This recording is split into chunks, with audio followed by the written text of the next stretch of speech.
Hi students, ఈరోజు BCom విద్యార్థులకి corporate accounting అనే సబ్జెక్ట్ నందు వాల్యుయేషన్ ఆఫ్ షేర్స్ వాటాల మూల్యాంకనము అనేటువంటి చాప్టర్కి సంబంధించి ఒక ప్రాబ్లం ఎలా సాల్వ్ చేయాలో మీ ముందు ఉంచుతాను. అసలు యాక్చువల్గా వాటాలను విలువ కట్టాల్సినటువంటి అవసరం ఏమిటి అనేటువంటి క్వశ్చన్ రైజ్ అయినప్పుడు వాటాలను కొనుగోలు చేయాలనేటువంటి ఆసక్తి పెట్టుబడిదారులకి 3 సందర్భాల్లో కలుగుతుంది. మొదటి సందర్భం వచ్చేసి ప్రతి సంవత్సరము కంపెనీలు ఇచ్చేటువంటి డివిడెండ్ని బట్టి ఏ కంపెనీల్లో డివిడెండ్ బాగా వస్తుంది అనేటువంటి అన్వేషణ చేసి బాగా డివిడెండ్ వచ్చేటువంటి కంపెనీల్లో పెట్టుబడి పెట్టేదానికి పెట్టుబడిదారులు వాటాలను కొనుగోలు చేయడం జరుగుతుంది. రెండవ సందర్భం వాటాల మార్కెట్ ధరలో వచ్చేటువంటి హెచ్చుతగ్గుల ద్వారా లాభం పొందడం కోసం. ఇప్పుడు స్టాక్ ఎక్స్చేంజెస్లో ప్రతిరోజు షేర్స్ యొక్క ప్రైజెస్ వాల్యూస్ వేస్తుంటారు. ఆ స్టాక్ ఎక్స్చేంజ్ రేట్స్ని బట్టి ఏ కంపెనీ షేర్స్ బాగా పెరుగుతున్నాయి, ఏ కంపెనీ షేర్స్ తగ్గుతున్నాయి అనేటువంటి విషయమై బాగా గుర్తించి ఏ కంపెనీలో వాటాలను కొనుగోలు చేసి సులభంగా పెరిగే ధరకు అమ్ముకోవచ్చు అనేటువంటి ఆలోచన కిందకి పెట్టుబడిదారుడు వచ్చి ఆ సందర్భాల్లో వాటాలను కొనుగోలు చేయడం జరుగుతుంది. మూడో సందర్భం వచ్చేసి అవసరమైనప్పుడు స్వేచ్ఛగా డబ్బు రూపంలోకి మార్చుకోవడం. అంటే ఈరోజు నేను పెట్టుబడులు షేర్స్ కొంటాను, రేపు అవసరం లేదనుకుంటే త్రూ స్టాక్ ఎక్స్చేంజెస్ నా షేర్స్ని పెరిగిన రేట్లకు అమ్ముకొని లాభపడేదానికి అవకాశం ఉంది. కాబట్టి ఈ 3 సందర్భాల్లో వాటాలను కొనాలనేటువంటి ఆలోచనకి పెట్టుబడిదారుడు వస్తాడు. అయితే వాటాల విలువలని వాటా ధరని ఎందుకు లెక్కించాలా అనేటువంటి క్వశ్చన్గా వేసుకున్నట్లయితే జనరల్గా స్టాక్ ఎక్స్చేంజెస్లో listed companies, unlisted companies, listed companies ధరలు మాత్రమే స్టాక్ ఎక్స్చేంజెస్లో డిస్ప్లే అవుతుంటాయి. ఇప్పుడు ఆల్మోస్ట్ ఆల్ పబ్లిక్ కంపెనీలో ఉండేటువంటి షేర్ వాల్యూస్ అన్నీ కూడా స్టాక్ ఎక్స్చేంజెస్లో డిస్ప్లే అవుతుంటాయి. కానీ కొన్ని పబ్లిక్ లిమిటెడ్ కంపెనీలు అవి అన్లిస్టెడ్లో ఉంటాయి. అంటే వాటి జాబితా స్టాక్ ఎక్స్చేంజెస్లో ఉన్నప్పుడు లేనప్పుడు స్టాక్ ఎక్స్చేంజెస్లో అన్లిస్టెడ్ కంపెనీల యొక్క ధరలు అక్కడ డిస్ప్లే కావు. కాబట్టి అలాంటి అన్లిస్టెడ్ కంపెనీ యొక్క షేర్స్ని కొనాలన్నా అమ్మాలన్నా తప్పనిసరిగా వాటాల యొక్క విలువలను లెక్కించాలా. అంతేకాకుండా ప్రైవేట్ కంపెనీలో షేర్స్ని సులభంగా మనం ఇతరులకి బదిలీ చేయలేం. అలా ప్రైవేట్ కంపెనీలోని షేర్స్ని సులభంగా బదిలీ చేయలేనటువంటి అంటే ఇతరులకి ట్రాన్స్ఫర్ చేయలేనటువంటి అలాంటి సందర్భాల్లో ఆ యొక్క ప్రైవేట్ కంపెనీ యొక్క షేర్స్ని మనము విలువ కట్టాల్సినటువంటి పరిస్థితి ఉంటుంది. ఇలాంటి సందర్భాల్లో వాటా మూల్యాంకనం యొక్క ఆవశ్యకత అనేది ఉంది. తర్వాత వాటాల మూల్యాంకనము జనరల్గా ప్రధానంగా 4 పద్ధతుల్లో లెక్కిస్తారు.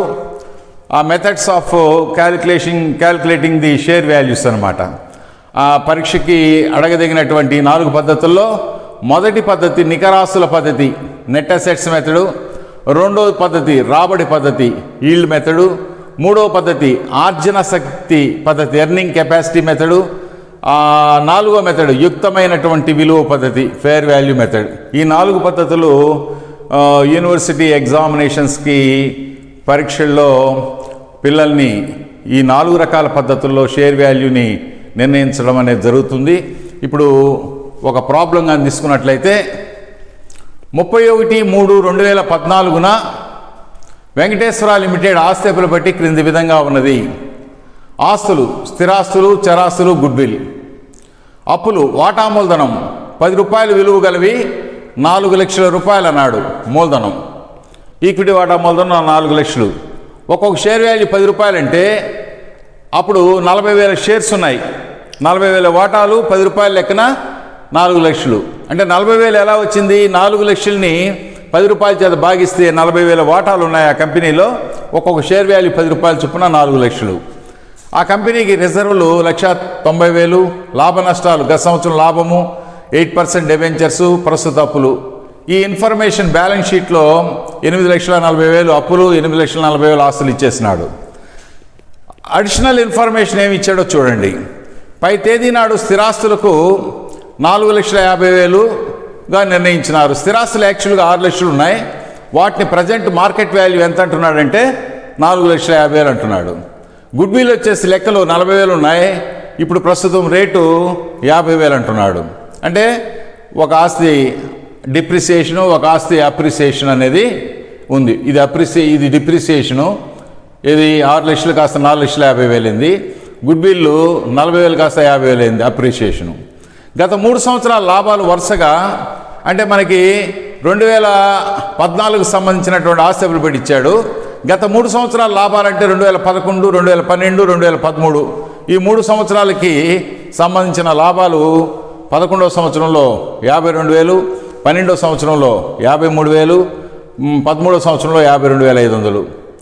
2014కి ఆస్తి పెట్టించాడు. గత 3 సంవత్సరాలు అన్నప్పుడు 2011, 2012, 2013 3 సంవత్సరాల లాభాలు ఇచ్చేసి, ఈ లాభాల్లో 20% రిజర్వ్కు బదిలీ చేస్తారు అని చెప్పేసి క్వశ్చన్ చేయడం జరిగింది. ఈ రకమైన సమస్యలకు రాబడి రేటు, సాధారణ రాబడి రేటు, నార్మల్ ఈల్డ్ రేట్ వచ్చేసి 10% ఇచ్చేసాడు. ఈ ఇన్ఫర్మేషన్ ఇచ్చేసి ఆ వాటా విలువని 2 పద్ధతుల్లో అడిగాడు. ఫస్ట్ నికరాస్తుల పద్ధతి, ఈ పద్ధతి అడిగాడు. 2 రాబడి పద్ధతి, నెట్ అసెట్స్ మెథడు. 2 రాబడి పద్ధతి అంటే ఈల్డ్ మెథడ్ అడిగాడు. ఇప్పుడు క్వశ్చన్ బాగా చక్కగా చదువుకున్నాక ఆస్తులు పెట్టి ఇచ్చినాడు. ఆస్తుల్లో స్థిరాస్తులు 4,50,000గా తగ్గినాయి అని చెప్పాడు. గుడ్ విల్ 40,000 కాస్త 50,000 అయినాయి అని చెప్పాడు. ఈ ఆస్తులు పెట్టి 2014 ఇచ్చి దానికి గత 3 సంవత్సరాలు అంటే 2011, 2012, 2013 సంవత్సరాలకు 3 సంవత్సరాల లాభాలు ఇచ్చేసాడు. ఈ లాభాల్లో 20% రిజర్వ్ ట్రాన్స్ఫర్ చేస్తారు అనేటువంటి విషయాన్ని చెప్పి, మామూలుగా ఈ రకమైన సమస్యల్లో రాబడి rate general normal yield rate వచ్చి 10% ఇచ్చేసాడు. ఇచ్చి ఇప్పుడు నికరాస్తుల పద్ధతి, రాబడి పద్ధతి ప్రకారం షేర్ వాల్యూ నిర్ణయించమన్నాడు. ఇప్పుడు నెట్ అసెట్స్ మెథడ్లో నికరాస్తుల పద్ధతిలో వాటా విలువ లెక్కించాలంటే ఇది ఫార్ములా. నెట్ అసెట్స్ మెథడ్ నికరాస్తుల విలువలో వాటా విలువను లెక్కించడానికి వాటాదారులకు లభించే నికరాస్తుల మొత్తము బై వాటాల సంఖ్య. ముందు వాటాదారులకు లభించే నికరాస్తులు ఎంత అనేది కనుక్కొని ఆ మొత్తాన్ని వాటాదారులకు లభించే మొత్తం కాబట్టి దాన్ని వాటాల సంఖ్య చేత భాగించినట్లయితే ఒక్కొక్కరికి షేర్ వాల్యూ ఎంత ఉంటుంది అనేది తెలుస్తుంది. కాబట్టి ఫార్ములా ఇది, వాటాదారులకు లభించే నికరాస్తులు బై వాటాల సంఖ్య. ఇప్పుడు వాటాదారులకు లభించే నికరాస్తులు ఏంటి, నికరాస్తుల పద్ధతిలో వాటా విలువ కనుగొనడానికి హెడ్డింగ్ పెట్టి పరీక్షలో ఫస్ట్ ఆస్తిబుల్ బట్టిలో ఇచ్చినటువంటి 3 ఆస్తుల్ని, మీకు క్వశ్చన్ పేపర్లో ఇచ్చిన 3 ఆస్తుల్ని వ్రాయండి. అయితే స్థిరాస్తులు 6 లక్షలు కాకుండా 4,50,000, గుడ్ విల్ 40,000 కాకుండా 50,000, చరాస్తులు యాజ్ ఇట్ ఈజ్ ఏం మార్పు లేదు కాబట్టి 2 లక్షలు. ఈ మార్పులు గమనిస్తూ స్థిరాస్తులు 4,50,000 అంటే ఇన్ఫర్మేషన్లో ఇచ్చాడు, ఆస్తిబుల్ బట్టిలో కాకుండా తగ్గింది. చరాస్తులు వచ్చేసి దానికి నో అప్రిసియేషన్, నో డిప్రిసియేషన్, యథాప్రకారంగా ఆస్తిబుల్ బట్టిలో ఉండే విలువ తీసుకున్నాం. గుడ్ విల్ వచ్చేసి దిగువన ఇచ్చిన సమాచారంలో క్వశ్చన్ పేపర్లో 50,000 అన్నాడు, ఆస్తిబుల్ బట్టిలో మాత్రం 40,000 ఇచ్చినాడు. 50,000 వేసాం. వేసి ఈ 3 ఆస్తులను కూడితే 7 లక్షలు వచ్చింది. ఈ ఆస్తుల్లో నుంచి తీసివేయం అప్పులు అంటే సంస్థకు ఉండేటువంటి ఆస్తులు 7 లక్షలు. అంటే క్వశ్చన్ పేపర్లో ఇచ్చినటువంటి ఆస్తులు 8,40,000 ఉన్నాయి. అందులో గుడ్ విల్ 40,000 కాస్త 50,000 అయింది. 6 లక్షలు కాస్త భూమి భవనాలు, స్థిరాస్తులు 4,50,000 అయినాయి. ఒక ఆస్తి తగ్గింది, ఒక ఆస్తి పెరిగింది. చరాస్తుల్లో ఏ విధమైన మార్పు లేదు. కాబట్టి ఆ 3 ఆస్తుల్ని ఫస్ట్ మనం ఏం చేయాలంటే కూడుకోవాలి. మొత్తం కూడితే ఆస్తులు 7 లక్షలు. ఇందులోంచి అప్పులు తీసేయాలి. అప్పులు అంటే ఏం అప్పులు? ఆస్తుల బట్టి కానీ మీరు గమనించినట్లయితే ఇక్కడ వాటా మూలధనము, రిజర్వులు, లాభ నష్టాలు, డెబెంచర్లు, ప్రస్తుత అప్పులు అని చెప్పి ఇవన్నీ అప్పులే. అయితే ఈ అప్పులు 2 భాగాలు చేయాలి, అంతర్గత అప్పులు, బహిర్గత అప్పులు. అంతర్గత అప్పులు అంటే వాటా మూలధనం కంపెనీ యొక్క యాజమాన్యానికి సంబంధించినటువంటి మొత్తం, రిజర్వులు అనేది వాటాదారులకు సంబంధించిన మొత్తం, లాభ నష్టాలు గత సంవత్సరం లాభం అనేది వాటాదారులకు సంబంధించిన మొత్తం. ఆంతరంగికంగా సంస్థలో ఉండేటువంటి వ్యక్తులకు సంబంధించినవి ఈ వాటా మూలధనం, రిజర్వులు, లాభ నష్టాలు. ఈ 3 వదిలేస్తే బహిర్గతమైన అప్పులు, కంపెనీకి సంబంధం లేని బయట వారు ఇచ్చినటువంటి అప్పులు. ఈ యొక్క ప్రస్తుత అప్పులు 1,30,000, 8% డెబెంచర్స్ వీళ్ళు యజమానులు కాదు కాబట్టి వీరిని కూడా బయట వ్యక్తులుగా భావించాలి. సో 8% డెబెంచర్స్ 1,00,000, ప్రస్తుత అప్పులు 1,30,000. ఈ రెండు మనము 1,60,000 తీసేయాలి. అంటే ₹1,00,000 8% డెబెంచర్స్, ప్రస్తుత అప్పులు 1,30,000, రెండు కలిపితే 2,30,000 తీసేయాలి. మొత్తం ఆస్తులు 7 లక్షలు. అందులో తీసివేయాల్సిన అప్పులు బయట వారి అప్పులు, కంపెనీకి సంబంధం లేకుండా అప్పు ఇచ్చినటువంటి వ్యక్తులు, కంపెనీకి యజమానులు కానటువంటి వ్యక్తులు, బయట వారి అప్పులు అంటే 8% డెబెంచర్స్ 1,00,000 క్వశ్చన్ పేపర్లో ఇచ్చినాడు. ప్రస్తుత అప్పులు 1,30,000, ఈ రెండు అప్పుల వైపున ఉన్నాయి. ఈ రెండు కలిపి తీసేస్తే 2,30,000, 7 లక్షల నుంచి 2,30,000 తీసేస్తే ఇక ఈక్విటీ వాటాదారులకి లభించేటువంటి మొత్తము 4,70,000 ఉంది నికరాస్తులు. ఇప్పుడు నికరాస్తుల్ని మనము నికరాస్తుల పద్ధతిలో వాటా విలువ ఎలా లెక్కిస్తాం? వాటాదారులకు లభించే నికర ఆస్తుల మొత్తం వాటాదారులకు ఎంత లభిస్తుంది? ఇవి ఆస్తులు, ఈ ఆస్తుల నుంచి అప్పులు తీసేస్తే ఇక వాటాదారులకు లభించే మొత్తం 4,70,000. సో 4,70,000 4,70,000 బై వాటాదారుల సంఖ్య. వాటాల సంఖ్య ఎలా వచ్చింది? 4 లక్షలు వాటా మూలధనం ఉంది, ₹10 విలువ కలిగిని, ఒక్కొక్క షేర్ వాల్యూ ₹10 అంటే 4 లక్షలని 10 చేత భాగిస్తే 40,000 వాటాలు, అంటే నెంబర్ ఆఫ్ షేర్స్ 40,000. కాబట్టి ఇప్పుడు వాటాదారులకు లభించే నికరాస్తులు వచ్చేసి మనకి కనుక్కున్నటువంటి మొత్తము ఎంతంటే వాటాదారులు లభించే మొత్తం 4,70,000 డివైడెడ్ బై వాటాల సంఖ్య వచ్చేసి 40,000. 4,70,000 40,000 చేత భాగిస్తే ఒక్కొక్క వాటాదారుడికి వచ్చే మొత్తం ఎంతంటే ₹11.75. అంటే వాటాదారులకు లభించే మొత్తం 4,70,000. ఇది ఎట్లా వచ్చింది? మొత్తం ఆస్తుల నుంచి అప్పులు, బహిర్గత అప్పులు తీసేస్తే వచ్చింది. ఇది వాటాదారులకు లభించే మొత్తం. దీన్ని వాటాల యొక్క సంఖ్య చేత 40,000 చేత 40,000 వాటాదారుల చేత భాగించినట్లయితే ఒక్కొక్క వాటాదారుడికి ₹11.75 వస్తుంది. ఈ విధంగా నికరాస్తుల పద్ధతిలో వాటా విలువని లెక్కించడం జరిగింది. అలాగనే రాబడి పద్ధతిలో వాటా విలువ లెక్కించాలంటే ఈక్విటీ వాటాదారులకు లభించే లాభాలు బై ఈక్విటీ వాటా మూలధనం ఇంటూ 100. ఈ ఫార్ములాస్ నిద్రలో తట్టి లేపినా గుర్తుపెట్టుకోగలిగినటువంటి శక్తి సామర్థ్యాలు విద్యార్థికి ఉండాలి. అంటే చక్కగా ఆ ఫార్ములాని చదువుకొని ఉండాలి. కాబట్టి రాబడి పద్ధతి సూత్రం ఏంది? ఈక్విటీ వాటాదారులు లభించే లాభాలు బై ఈక్విటీ వాటా మూలధనము ఇంటూ 100. తర్వాత ఈ సూత్రం కూడా ప్రస్తుత మార్కెట్ రేట్ ఎలా వస్తుందంటే ఆర్జన రేటు బై సాధారణ రాబడి రేటు ఇంటూ వాటా చెల్లించిన విలువ. ఈ రెండు ఫార్ములాస్ అంటే రాబడి పద్ధతిలో వాటా విలువ లెక్కించాలంటే ఫస్ట్ ఆర్జన రేటు కనుక్కోవాలా. ఈక్విటీ వాటాదారులకు లభించే లాభాలు బై ఈక్విటీ వాటా మూలధనం ఇంటూ 100, ఇది ఒక ఫార్ములా. రెండోది మార్కెట్ విలువ ఎంత అన్నప్పుడు ఆర్జన రేటు బై సాధారణ రాబడి రేటు ఇంటూ వాటా చెల్లించిన విలువ. అంటే ఆర్జన రేట్ అంటే ఇప్పుడు ఈ ఫార్ములా ప్రకారం కనుగొన్నటువంటి ఆన్సరు బై సాధారణ రాబడి రేట్ అంటే క్వశ్చన్ పేపర్లో సాధారణ రాబడి రేట్ 10% ఇచ్చినాడు దిగువ ఇన్ఫర్మేషన్లో, ఇంటూ వాటా చెల్లించిన విలువ అంటే అప్పుల వైపున ₹10 షేర్ వాల్యూ ఇచ్చినాడు. ఇది ₹10 షేర్ వాల్యూ. సాధారణ రాబడి రేటు కూడా మీ క్వశ్చన్ పేపర్లో చక్కగా క్వశ్చన్ పేపర్ కానీ గమనించినట్లయితే క్వశ్చన్ పేపర్లో ఇచ్చేస్తున్నాడు. క్వశ్చన్ పేపర్లో సాధారణ రాబడి రేట్ ఎంత ఉన్నది? 10%. వాటా విలువ 10%. కాకపోతే రాబడి పద్ధతిలో ఇప్పుడు నువ్వు ఆర్జన రేటు కనుక్కునేదానికి ఈ ఫార్ములా మనము అప్లై చేయాలి. ఫస్ట్ ఏం చేయాలంటే ఈ యొక్క రాబడి పద్ధతిలో వాటా విలువ కనుగొనడానికి ఈ రెండు ఫార్ములాస్ గుర్తుపెట్టుకొని, మొదటి ఫార్ములా ఆర్జన రేటుకి ఈ ఫార్ములా, రెండో ఫార్ములా మార్కెట్ రేటుకి ఈ ఫార్ములా. ఇప్పుడు లెక్క ఎలా చేయాలా?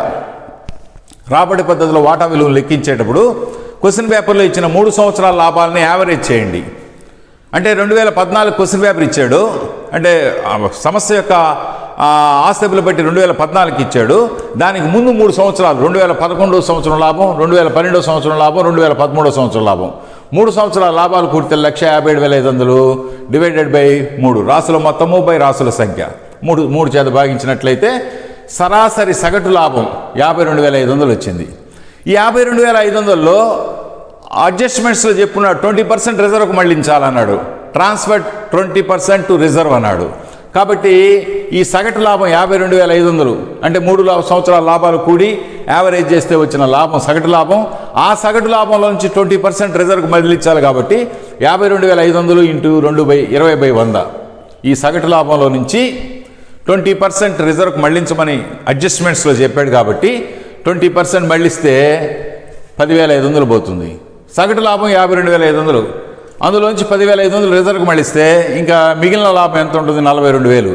ఇది వాటాదారులకు సంబంధించినటువంటి మొత్తం. ఇప్పుడు అంచనా వేసిన లాభం రేటు అంటే ఈ సూత్రంలో మొదటి సూత్రం అప్లై చేయాలా అంటే ఫస్ట్ మనం ఏం చేసాము, ఇక్కడ 3 సంవత్సరాల లాభాలు యావరేజ్ చేసి యావరేజ్ ప్రాఫిట్ కనుక్కున్నాం. ఇందులో నుంచి 20% రిజర్వ్కి ట్రాన్స్ఫర్ చేయమన్నాడు కాబట్టి రిజర్వ్కి ట్రాన్స్ఫర్ చేసిన మొత్తం తీసేసాం.